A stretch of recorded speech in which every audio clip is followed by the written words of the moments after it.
All right, we're on page 237 of Sri Sarada Devi and her divine play. Just really grooving on the idea of God as mother and that reality that God has incarnated many times according to uh, the faith of the rishis, and every time she incarnates as both male and female. And so when you see the incarnations, just look around. For some reason, we have a tendency to focus on the men, but Ma is always there. And actually, we've seen in the scriptures here these stories that Ma actually is the one that holds the keys to your enlightenment. Nobody gets free without the mother. Ramakrishna says, you can offend me all you want, but if you offend that one, and he pointed to Sri Sharda Devi, if you offend her, all the gods together can't help you. so so it's good that mother is so kind and very difficult to offend, if it's even possible. I don't know. So we're reading the chapter with Girish Ghosh, and the specialty of Girish Ghosh is he was a real what do you call that? Well, he was a playwright, an actor, a bohemian, a real bohemian. And let me just make sure nobody's trying to get in here. A real bohemian. So he liked to drink, he liked to party and hang out, but he had a real devotional heart in there that just loved the beloved, loved the divine, and has an amazing reverence for the mother, and was recognized her as the mother of the universe. And so we just read that actually last week in class. And today we're going to get a real special look at that relationship. And I love the first little part that we're going to read here. Just warmed my heart in a really refreshing way, actually. Girish spent a happy and carefree time in Jairambati. Jairambati is where Holy Mother grew up, wandering about freely with the villagers in the meadows and drinking in the beauty of the sunset in the open fields. That's one of the striking things about going to Jairambati is it's surrounded by rice paddies and a wandering river that goes through. And every now and then there's a giant big banyan tree out in this flat green. And green is an understatement. I mean, it's really green. Really, rice fields are like this vivid neon green. And they just stretch out, and it's just so beautiful there. It is so quiet.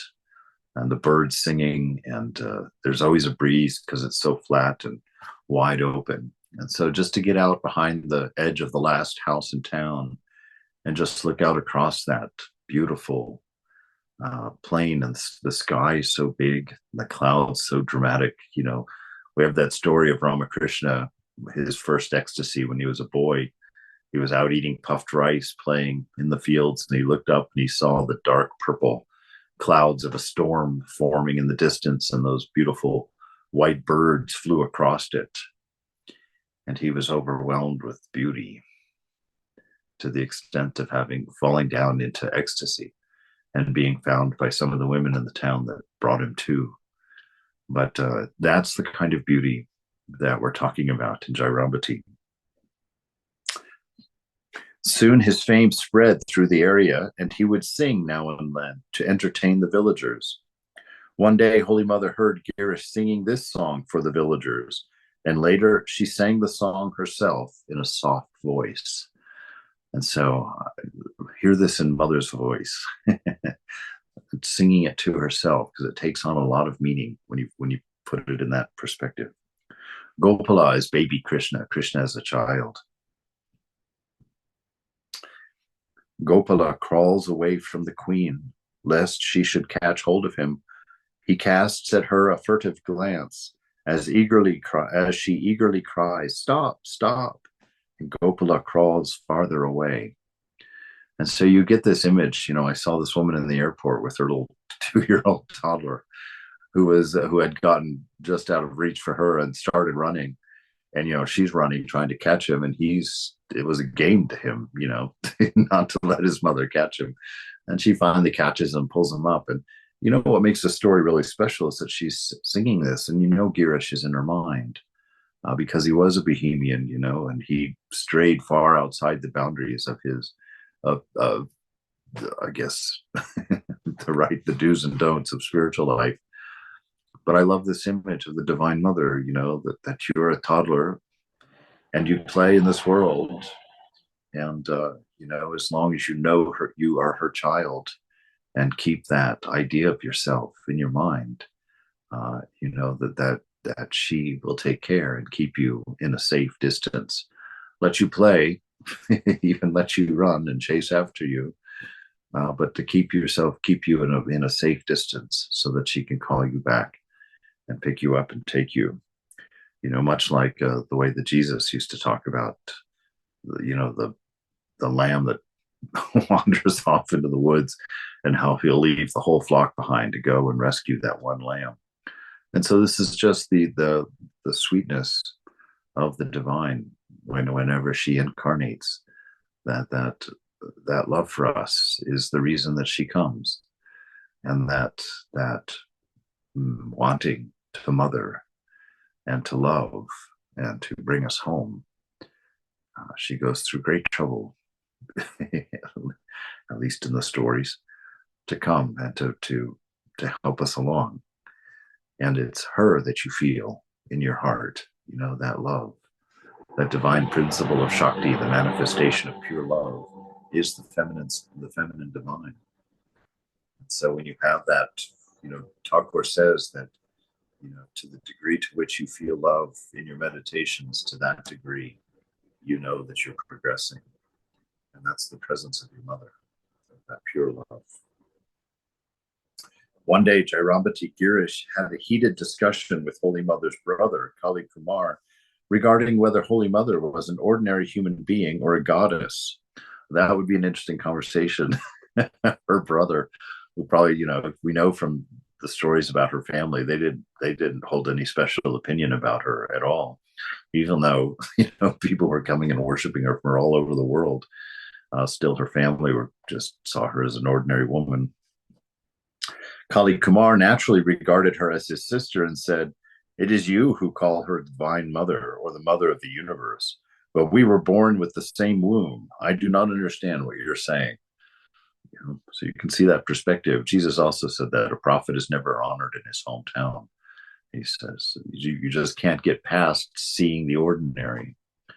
And that's the gift of spiritual life, is when you've stayed and you've done your work and you've pushed through the tough times and you've started to purify your mind, and Mother starts to show you that things are not what they seem. And you see that light in each other, you see that light in people, and that love grows. It grows from being that ember in the heart, and it begins to manifest in you as you slowly become the person you always dreamed of becoming. When you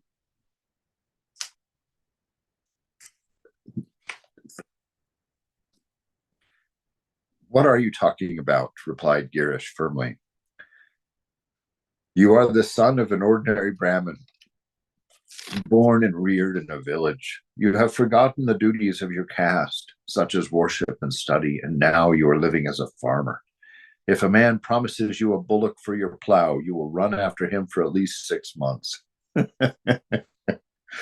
Is it not possible for Mahamaya, who can make the impossible possible, to appear as your sister and hoodwink you for the rest of your life?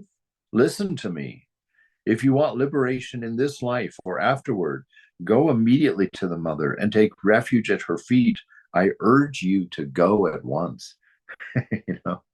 Is it not possible, that Mother has done this, and this whole notion, that we take this world for what it seems to be, and we don't see Mother. We can't see this love that's present in all things. It's like walking in the woods. If you walk in the woods and you're just talking about work, or you're talking on the phone or something, you pass in every 10 feet at least 100 little vignettes of just divine beauty that the Divine Mother has placed there for you. a small love letter, just a reminder of that she is the art and architect of everything. And when we start seeing things as ordinary, oh, that's a tragedy in this world. It's a tragedy because you miss life. And this presence of the divine, this practice of the presence that we see in Brother Lawrence, that's the way. Because if you walk in the presence, you begin to understand. You begin to see your relationship is not with the world of men. The world of men is what is causing your stress and your anxiety and your loneliness and your depression and your angst in life. It's what's making you feel like there's no purpose and that there's no direction. But step out of that world of men, step into the world of the beloved, the divine. Go to the woods, go to the mountains, go to the plains, go to the bayou, go wherever you go, and sit there and open your eyes with the idea that this is a gift, that this is the presence of the divine, and that it is couched in a love that you have not yet even begun to realize, because it's an infinite love.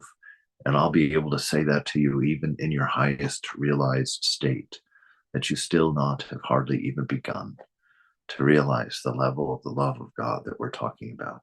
Our bodies can't absorb it. Our minds can't hold on to it. That's why all these sages and saints go into these ecstatic states, because it short circuits this instrument. It's made for something infinite. It's of the infinite and the immortal. And so we get a taste of it to call us, to get us curious, you know. But he can't see it. He says, and Girish is telling him very plainly, because you're a Brahmin, your ideal, you're supposed to be holding the spiritual ideal of the culture. You're supposed to be the gem.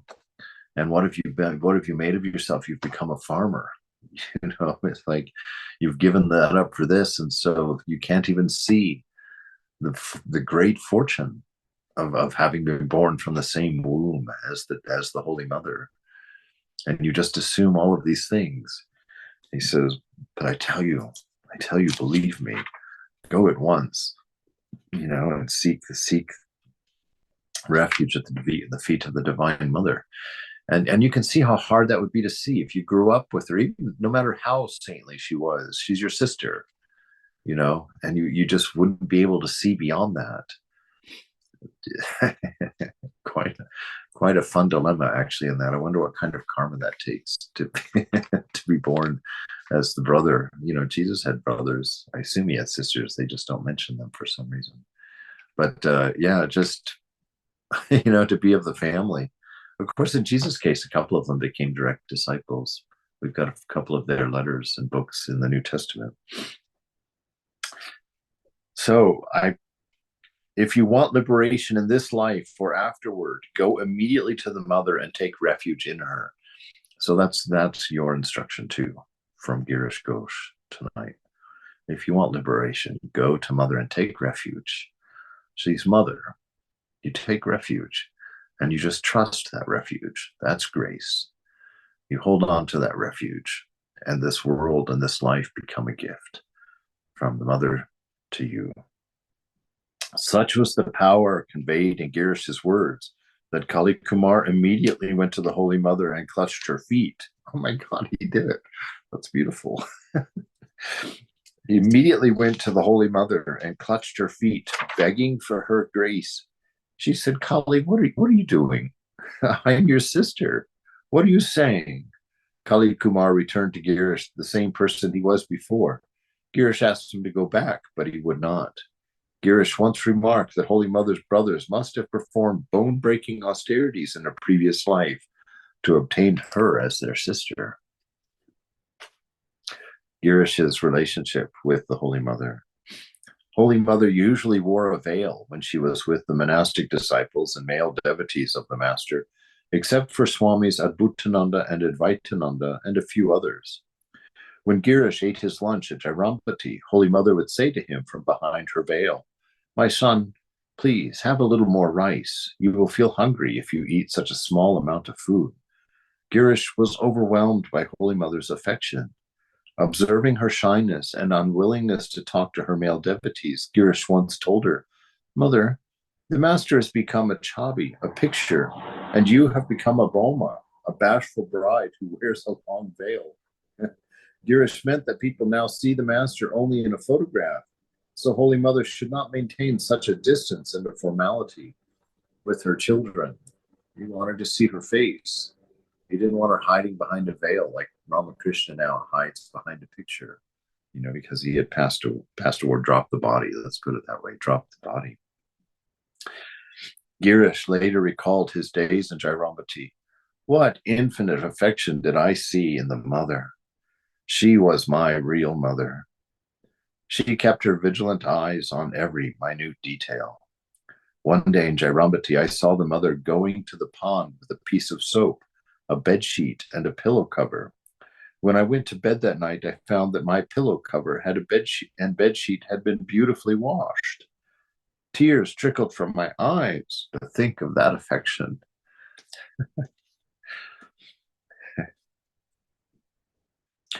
It's these little things like this that you'll see in this world. I remember when we went up to that cabin up in the hills for our September or our fall retreat, I don't know, one of our retreats. And the aspens were turning yellow in the sun, and I did a vlog up there, but that was one of those times where you just realize that mother's washed the sheets. You sat there, and I remember that thought and thinking and being afraid to think it because I thought it felt so egotistical. But I thought, is this all for me? Because I was just sitting there alone in this little grove, the wind making those trees flicker like they do on aspens, and those white trunks and that stormy sky that was up there at that time. And I just thought, is this all for me? And even though I was afraid to think that, I thought, how, but then the thought came right behind it. Why not for you? Why not for you? And I sat there and just thought about all the beauty I was looking at, and the cool breeze, and how wonderful it felt, and the silence in there, and just the summation of spiritual life at that moment. And, I think that kind of speaks to what Girish's emotion was there. He had such a beautiful relationship with mother, and just saw her affection, and in his love for her, he got so much grace, or became aware of the grace that was his. Tears trickle from my eyes when I think of her affection. Because of the bereavement he had suffered, Girish realized the emptiness of family life. During his visit to Jairambati, he approached Holy Mother several times for her permission to embrace the monastic life. She would not give her consent, instead suggesting that he continue his literary and acting careers. Girish at last gave up the idea of becoming a monk, and shortly after this, Girish took the opportunity to spend a few days in Karmarpakor, and Holy Mother joined his group. His long association with the mother and his visits to that sacred place of Jairambati and Karmarpakor finally brought solace to Girish's broken heart. He returned to Calcutta and resumed his acting career with fresh vigor and a clearer spiritual outlook. Now, this is exactly what Thakur says we should do. that all of us, especially those of us working in the world, where it's easy, like her brother, to start to see things as they aren't, to not understand the wonder behind life. That every now and then you should take time, and how often is up to you. Thakur just says every now and then, but to go away, get away from the influences in your life, get away from work, get away from family, get away from your phone, your computer, the internet, the television, the radio, socializing, just get away somewhere. And I always like to encourage people to go out into the places where there are no right angles of ego, where there's no corners. There's trees and flowers and water and sky and animals, and everything is in harmony there. And you can't look at it without knowing that you are a part of that harmony. The things made for the world of men are broken. They're all sharp corners, all angles, all cruel edges. But go out into nature and find a direct manifestation. Find the temple that Mother built, not the temple that man built. That's always garish in comparison. Go to the temple the Mother built and see these beautiful flowers and these wonderful barks on the trees and these incredibly alien uh, bugs that are everywhere. And look for the little frames. If you just take your fingers and just frame a little area at the foot of a tree and see the moss and the dappled sun on it and a few little flowers, and just see the gift.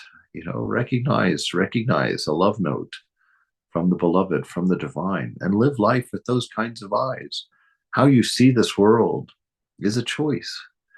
There's nothing there that is what it seems. All of it is a fading story, constant, unrepeating change. Make of it what you will. Girish at one time told the master, why is there so much suffering in this world? Why? Or M was saying it actually to the master. And the master turned to him and said, what are you talking about? This world is a mansion of mirth. So this world will be your heaven or it will be your hell. It is up to you for what you see in it and what you make of what you see in it. That's a tough teaching, but I remember that book about the Holocaust that I've shared, where that man said, we didn't think about our past because it was too painful. Or we didn't think about the future because we didn't have one. He said, I lived in the moment and I served those people who needed more than I needed. And I served them. Love can be born in any circumstance. Love can be found in any situation. And yes, sometimes it can be really challenging, but it's worth learning to see. It's worth learning to surrender so that you can accept the moment in all of its challenges and find some way of making gold out of it. Because this is the challenge of life. This is what it's for, in one perspective.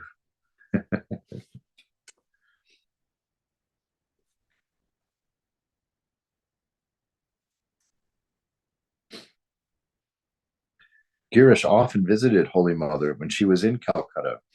Once Holy Mother was returning from a long stay in Jairambati. Swamis Brahmananda and Premananda went to Howrah station to receive her. Though the train was 3 hours late, the Swamis and her devotees waited. Then the train finally arrived. Yoganma and Golapma helped Mother out of the train, and the Swamis rushed to take the dust of her feet. Golapma was Holy Mother's guard and caretaker. In her high-pitched voice and brusque manner, she scolded Swami Brahmananda.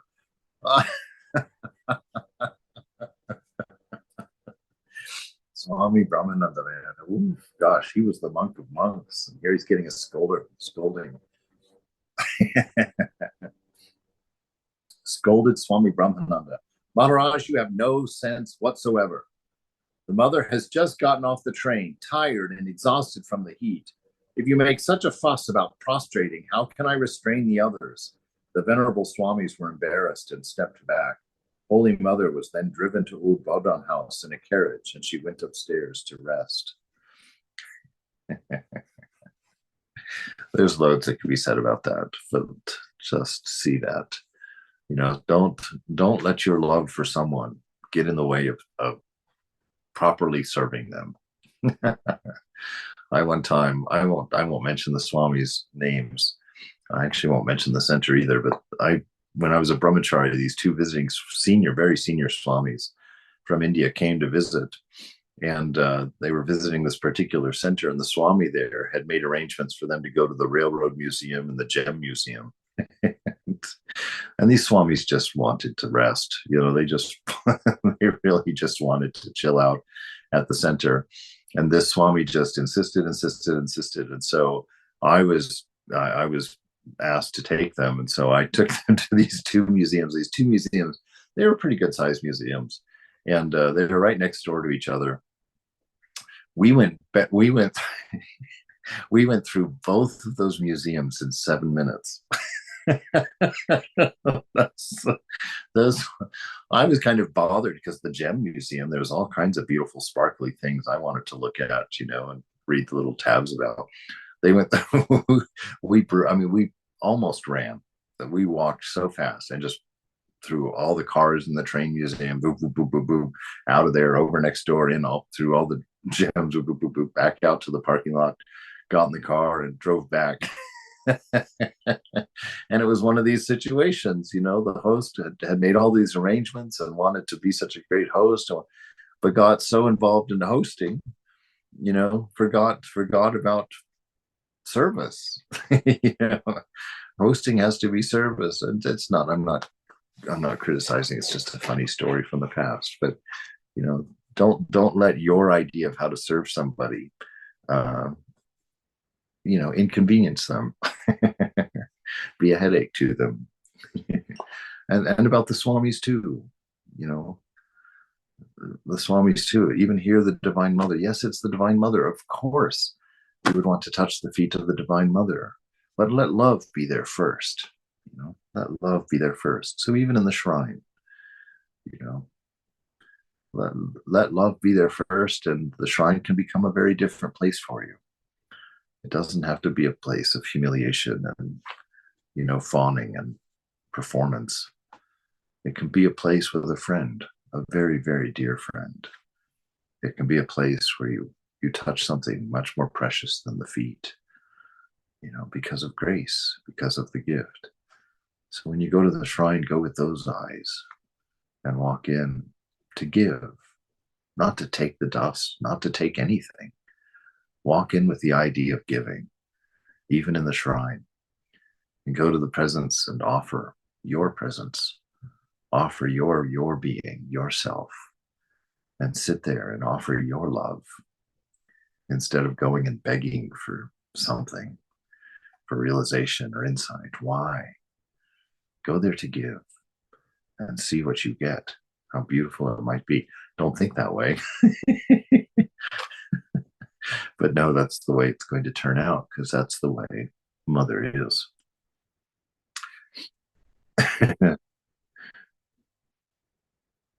No, so the Venerable Swamis were embarrassed and stepped back, and Holy Mother then was driven to Udbodhan House. A little later, Brahmananda and Premananda decided to go to Udbodhan House to confirm that proper arrangements had been made. Girish arrived soon after and asked them about Holy Mother. When Golap Ma heard Girish's voice, she came downstairs and said to him, "My words beat a retreat, Girish Babu, before your grotesque devotion. You have come to see Mother. She is exhausted. She is supposed to have some rest now, but you've come to disturb her." Girish retorted, "You're a boisterous woman." She can scold the Swamis and they'll immediately retreat to their humility. But Girish, he's gonna let him have it. "You're a boisterous woman. I had thought of the mother's heart would be soothed by seeing her children's faces after such a long time. Yet this woman is teaching me devotion to the mother? Phew." Girish and Brahmananda and Premananda went upstairs to pay their respects to the Holy Mother. As they bowed down to her, she blessed them. Girish's love and his devotion overruled Golap Ma's decrees. After Girish had left full of joy, Golap Ma complained to Holy Mother about his rudeness. The Holy Mother replied, "I have warned you many times about criticizing my children." Oh, it's a great scene. It's a great scene because you just see there aren't rules. There aren't structures around all of this. This is a matter of the heart. And religion, when it becomes about the rules and fear and trepidation about touching or making too much noise or anything, it's lost its point. It's lost its most beautiful aspect, which is freedom. That freedom that is born of a pure love. No license. You don't go in there and mess up because you can mess up or because you're allowed to mess up. That may well be, but you go because you're inspired by the love in your heart to be there. And for that kind of devotee, there are no rules. There is only freedom, and you can turn around and make space for that expression like Girish did. And those who are trying to put you under their control and trying to force their structure on you, they can complain to Mother, and Mother will say this to them. I've warned you many times. Don't get in the way of love. Don't get in the way. In 1907, Girish decided to perform Durga Puja at his home. He and his sister Dakshina wanted Holy Mother to be present for the occasion. However, Holy Mother was then at Jairambati and had been suffering intermittently from malarial fever. Swami Sharadananda wrote to Holy Mother about Girish's wish that she attend Durga Puja, and the gracious mother agreed to come to Calcutta. Wow.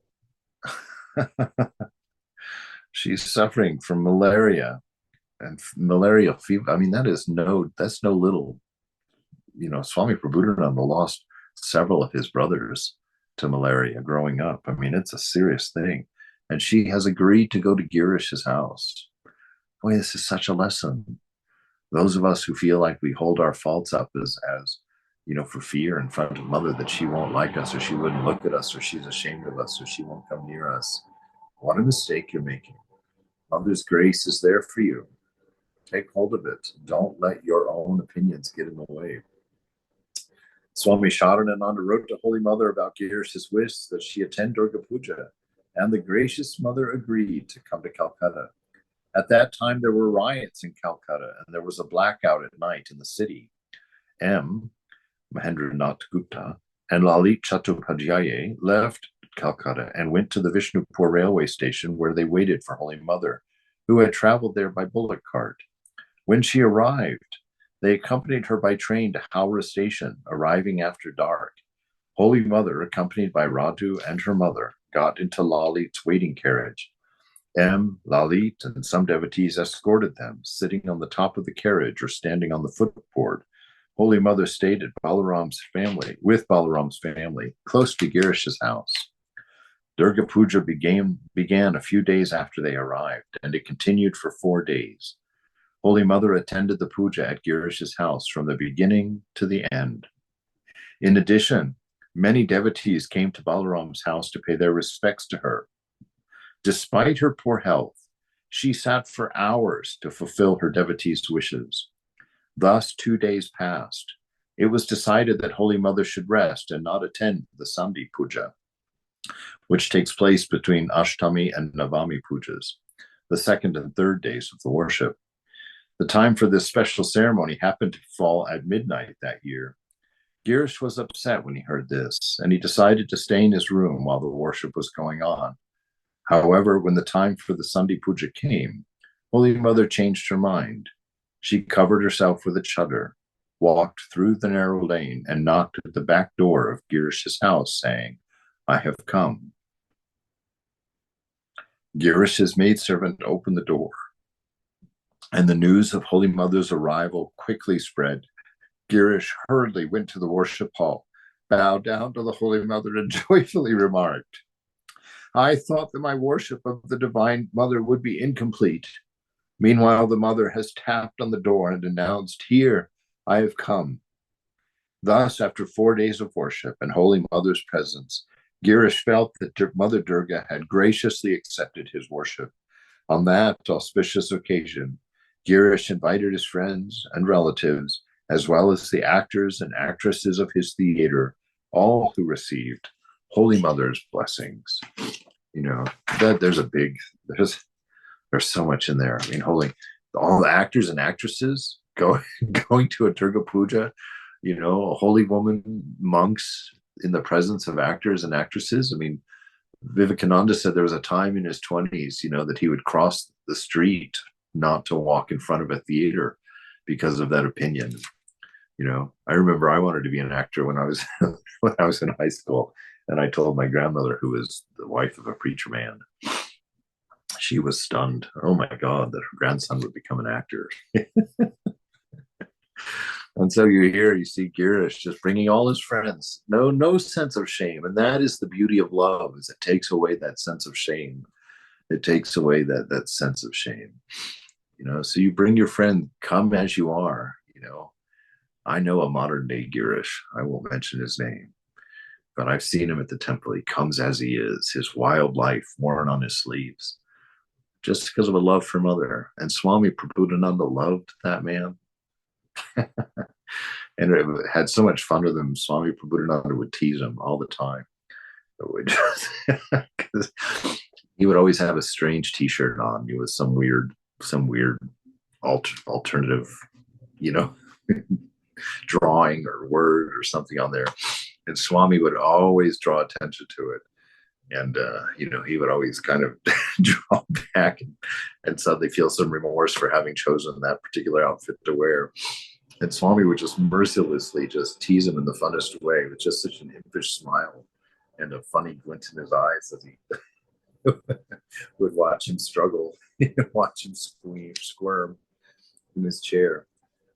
But you have to remember, God is everywhere present and always perfect.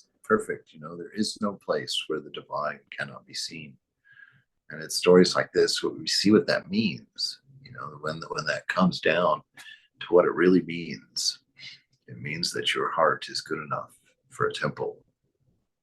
It means that you are good enough to be in the presence of the beloved, that you can go there for refuge. And the worse off you are, the worse off you think you are, the more of a refuge it will be for you. It is true refuge. It is truly a hiding place. And the fun of the game is that she has hidden it right in the middle of you, just behind where you're watching, just below where you're listening, just above where you're digesting. There in the heart, the mother has hidden her shrine. And you are invited, not just good enough, not just able to come to the door. You're invited all the way in. And that is always true, no matter what state you're in. There's no reason that you can't be there. If you find that place, you're invited. Holy Mother and the Theater. Aparesh Mukhopadhyay, an actor and playwright, wrote, "A man sees the outer form of a man, but God sees inside him. And I witnessed this truth. Holy Mother, the spiritual consort of Sri Ramakrishna, came to a theater in Calcutta and embraced an actress who was a courtesan. Thus she demonstrated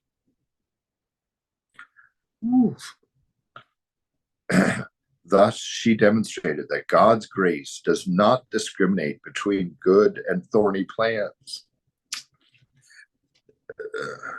between good and bad human beings, and does not care for the injunctions and the prohibitions of the empirical world. That divine grace only purifies all, irrespective of caste or creed. The ever-pure Holy Mother accepted all of the actresses in Girish's theater and blessed some of them. In those days, actresses were generally recruited from red light districts, as Ramakrishna gave respectability to the Bengali stage by watching various plays, such as the Chaitanya Leela. So also Holy Mother saw several of Girish's plays and saw him act as well.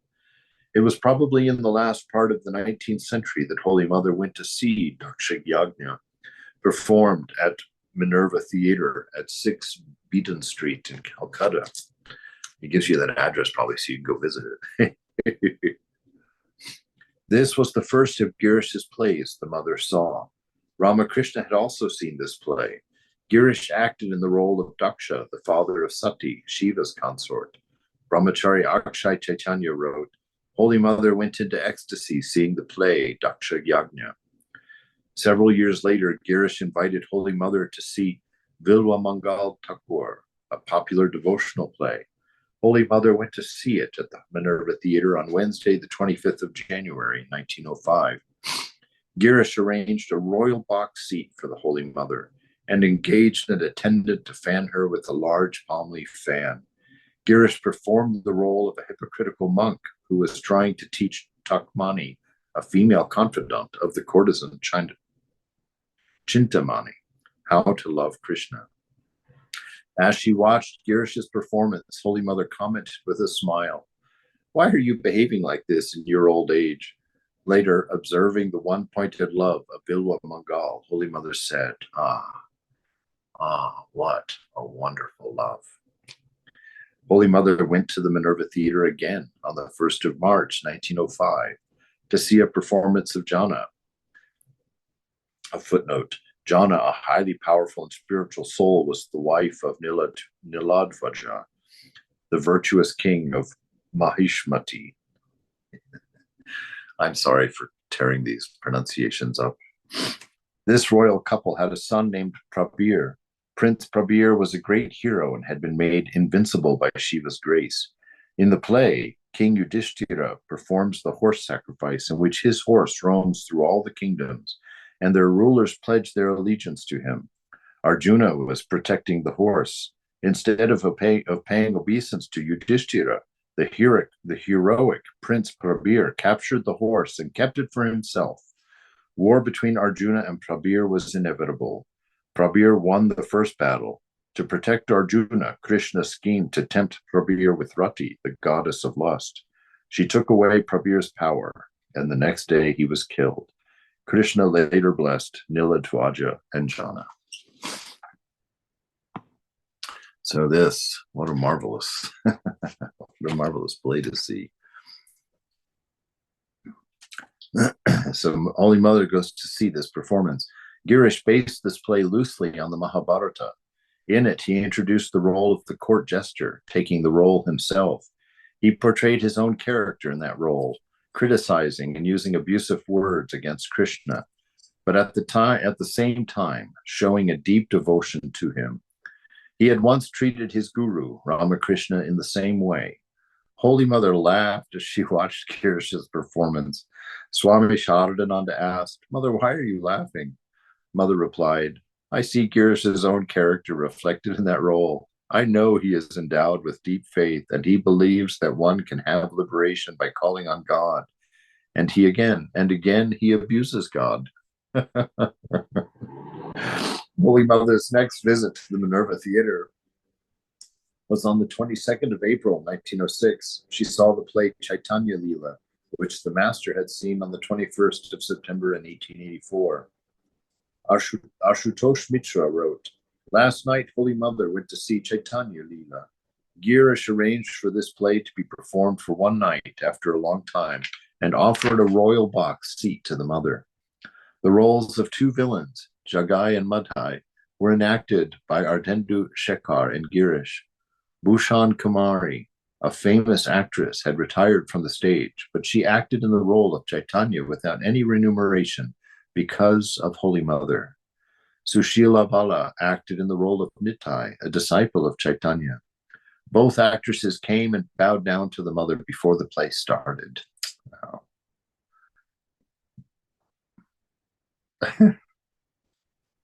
That's so sweet. These were probably the only two holy people in the world that they could have approached and bowed down like that and been accepted. And they did it of their own accord. It shows how deeply Mother is able to touch us if we're willing. Holy Mother later commented, "That girl, Bhushan, was full of devotion. Otherwise, one not can act in that role. She looked and dressed like the real Chaitanya. Who could tell that she was a woman?" About Jagai and Madhai, the mother remarked, "Where will you find devotees like them? Likewise, where can one find devotees like Ravana and Hiranyakashipu?" Girish used to scold the master, and at the same time, he had so much devotion for him. They came to this world like that. Is it easy to become a devotee? Does devotion come automatically? You see this. She's naming off the villains in some of the great stories there. And she's just saying, this is the way they were brought into the world. Look at all the different ways all of us are brought into the world. But if we use the way that we're brought into the world to show our devotion to the mother, that's the point. Whatever you are, be that way in devotion as an offering, to God. And keep your mind and your eyes on that. And take your refuge, your comfort, your strength, your love, your self-confidence, your self-worth. Take that from the refuge in the mother, and you'll be all right. You'll find your vision. You'll find your devotion. You'll find your realization, your freedom. The mother's just doing all of this just simply to give that message to us, to love, to offer yourself as you are to your mother and live your life in that refuge, in that safety of that grace.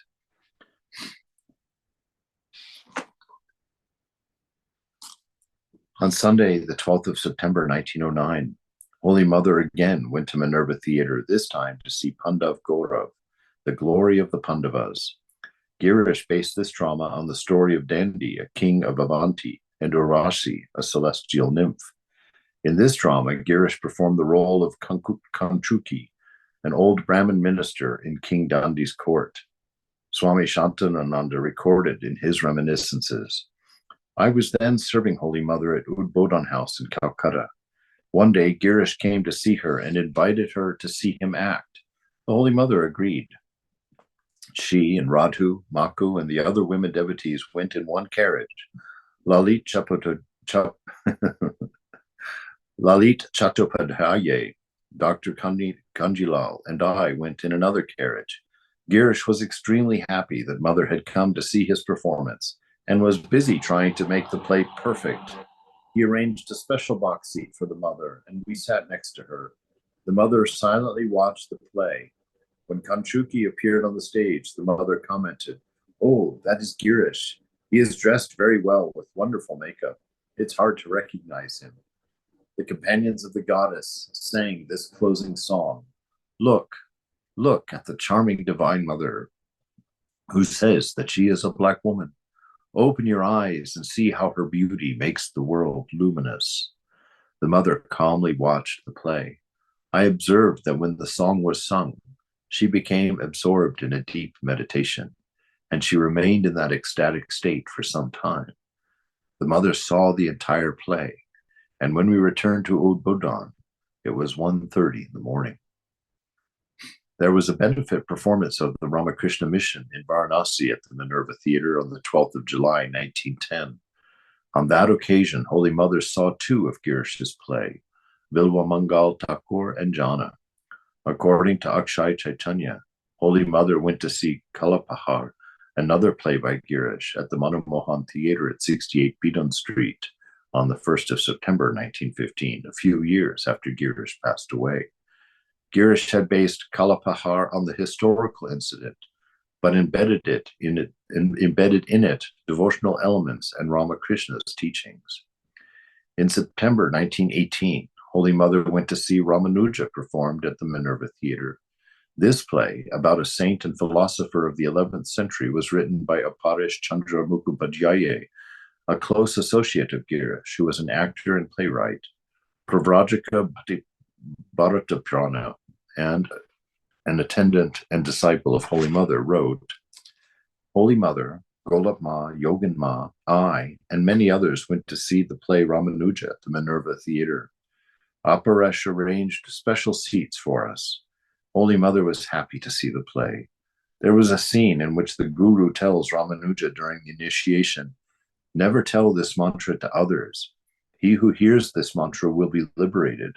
But if you share this mantra with others, you will go to hell. For the benefit of humanity, the great soul Ramanuja disobeys his guru and loudly utters the mantra to others. Seeing that scene, Holy Mother went into samadhi. The famous actress Tara Sundari acted in the role of Ramanuja. After that scene, she came down to bow down to the Holy Mother, but found that she had no outer consciousness. After Golab Ma's repeated calls, the Holy Mother regained partial consciousness. Then Tara bowed down to her. The Mother hugged Tara, considering her to be Ramanuja. When the play was over, all of the actresses came and bowed down to Mother, and she blessed them. Later, Tara would come to Udbodhan House to pay her respects to the Holy Mother. And that is such a beautiful, one of my favorite stories, actually, is that Ramanuja sharing his mantra like that. And it just shows, in spiritual life, don't make the mistake of thinking that you're coming here just for your realization. You're coming here to learn how to love. You're coming here so that you can be Mother's gift, as she presents herself to the world through you. Don't let your religion become about only your own accomplishment, your own gaining freedom. Don't be getting oriented, grabbing oriented. You know, understand that you are here to shine, that you're here to let the mother through, and to touch people with that kind of love. When you go to the temple, go with the idea of encouraging everybody, anybody, look for good things and fan those flames. This is why we live. We're not hungry hippos, trying to grab as many marbles of blessing and off the table as we can, not to get every advantage, to touch a certain number of monastic feet in order to find our freedom. This is not what it's about. It's about giving and loving and caring and encouraging, you know, leaving the rules behind and letting the rule of love be the one and only guide uh, as we live. So live with that kind of freedom. For the sake of love, he disobeyed his guru, and for the sake of love, that rule that he broke was annulled, because love is the greater rule always. Love is always the greater rule. And so be free in that, not to take license. If it's happening in your head first and then you act it out, that's license. But when it comes spontaneously from within, that's freedom, that's love, and that will be all right. So don't imagine your actions first and then perform them. Be silent in the chamber of the heart, in your sanctuary in there, and let yourself act spontaneously. Then you can't make a wrong step. You can't step out of line. That's the freedom that comes from devotion. That's the love that's promised. That's the love that's given, the very meaning and source of grace at the same time. So we'll stop there for today.